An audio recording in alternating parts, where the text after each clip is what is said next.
All right, so in this lesson, we are going to calculate side lengths and areas. So calculate side lengths and areas associated with right triangles. So this is very important. They're right triangles associated with right triangles and squares made from their side lengths. So associated with right triangles and squares made. You'll see what I mean. So before we do that, we need to label the parts of a right triangle. So first thing you should do is label the right angle. This is the right angle. This is the right angle. Directly across from the right angle, these are like side, side, side, right? This side is called the hypotenuse. Okay? These two sides are legs. Leg 1 or leg 2, doesn't matter. They're just both legs. Leg, leg, leg, leg. The hypotenuse across the side across the right angle. The longest side. I'm going to put that too. This is always going to be the longest side in your right triangle. Longest side. So maybe I should do something like that. No, I think it'll be fine. The longest side. It's called the hypotenuse. This will always be C. I will put that in a different color. This will be C. And these two will be A. So A equals the leg and B equals the leg. It doesn't matter if that's A or that's B or that's A or that's B, as long as the A and B go with the legs. So C is the hypotenuse. So even on this one over here, this is we start with our right angle, our 90-degree angle. And directly opposite of it is our hypotenuse. Hypotenuse. And then we have our two legs. So leg and leg. Don't forget that we have to label the A, B, and the C. So hypotenuse will always be C, and then it doesn't matter. This can be A, and this can be B, this leg and this leg. All right, so if I were you, I would go ahead and do all of these. And then, then check them with my notes or with this video. So give me 1 second and they should show up. All right, so look at that. Movie magic. All of these right triangles have their side lengths labeled with A, B, and C, and whether it's a leg or a hypotenuse. So on to the next page. All right, the Pythagorean theorem. The Pythagorean theorem is a squared.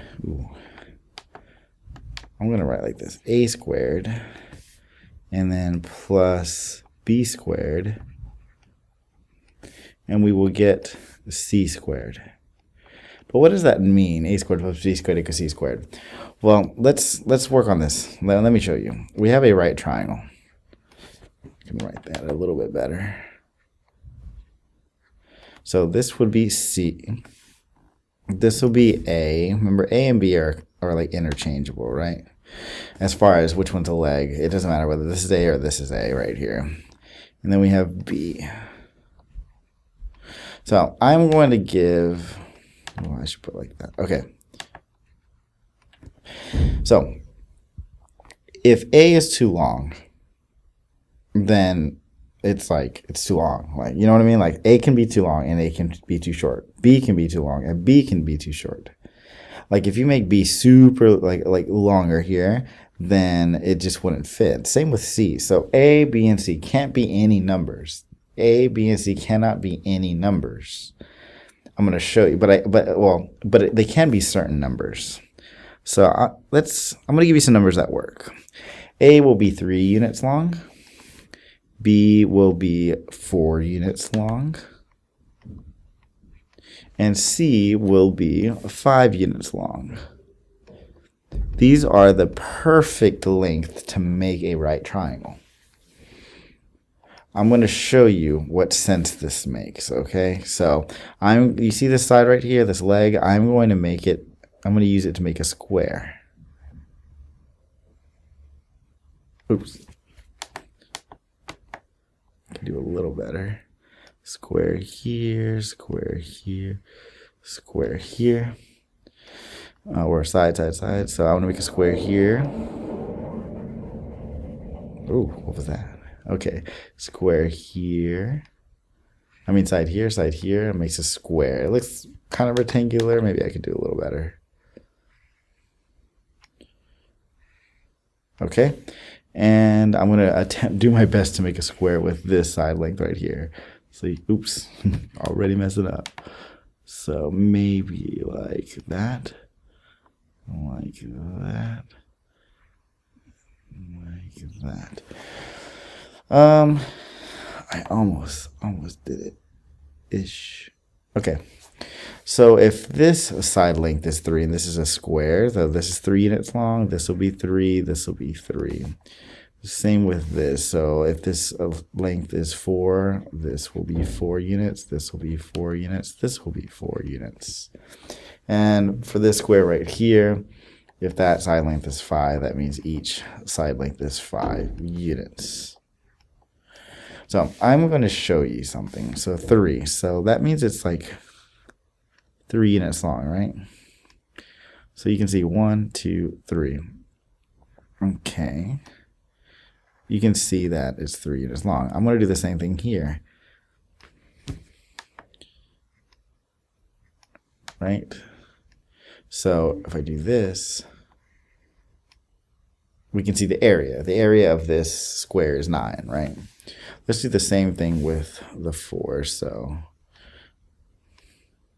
here, so it's 4 units long.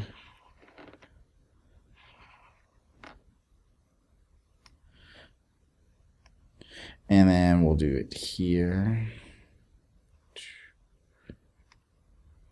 Okay, so right here. Remember, these are supposed to be squares. My drawing's not perfect at all, but these are supposed to be squares. 4 times 4 is 16. You have 16 squares. The area is 16. Let's do one more. So the 5. 1, 2, 3, 4. I can do a little better. Those are a little noticeably wrong. Okay, so I can go like that, that, and that. And 5. 1, 2, 3, 4. All right, we'll wait a second. So 1, 2, 3, 4. Let's see if I can do this. 1, 2, 3, 4. So it's 1, 2, 3, 4, 5. 1, 2, 3, 4, 5. Okay, so the area of this square made with this leg is 9. Well, I guess I made it a little smaller. 9 units squares. 9 units. 9 square units. This one here is, or maybe I should just make it a different color. That'll be easier. So this one is 9 square units.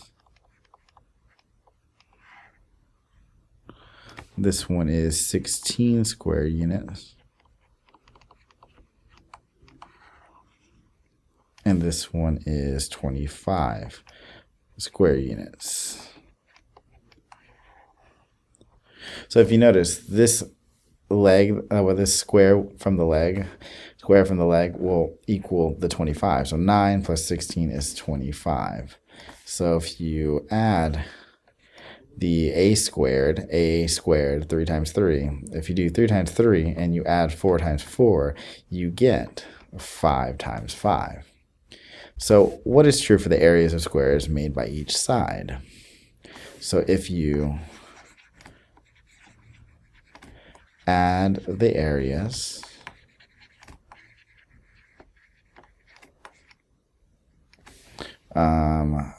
a squared and b squared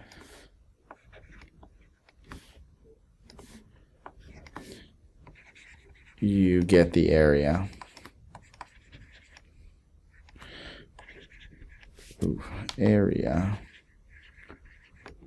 of the large. You'll get the area of the large square.